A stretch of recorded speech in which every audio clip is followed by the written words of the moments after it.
Binigyang diin ng Cagayan Police Provincial Office o CPPO na walang katotohanan ng ulat hinggil sa isang van na nangunguha umano ng mga bata sa bayan ng Tuaw, Cagayan. Ayon sa PNP Cagayan, matapos na matanggap nila ang impormasyon ukol dito, agad silang nagsagawa ng pagsusuri at verifikasyon kung saan lumalabas na wala itong katotohanan at walang konkretong ebidensya na magpapatunay sa nasabing insidente. Dahil dito, hinikayat ng PNP Cagayan ang publiko na makipag-ugnayan sa PNP Tuaw o iba pang himpilan ng pulisya para sa anumang impormasyon at mga alalahanin upang agad itong matugunan ng mga Cagayano COPs. Tugon ito ng PNP Cagayan sa mga ulat na may van na nangunguha umano ng mga bata hindi lamang sa bayan ng Tuaw kundi sa iba pang bahagi ng lalawigan. Kaugnay nito, tiniyak ng PNP Cagayan sa pumuno ni Police Colonel Mardito Angguluan ang police visibility at pagpapatupad ng mga kaukulang hakbang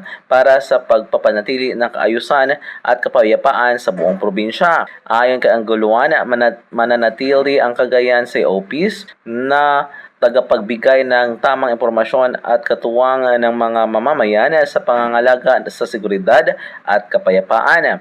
Nanawagan din siya ng pagkakaisa para mapanatili ang kaayusan at kaligtasan sa ating lalawigan. Mula dito sa Cagayan, MG de la Cruz para sa Radyo Alternatibo, Balita Nationwide.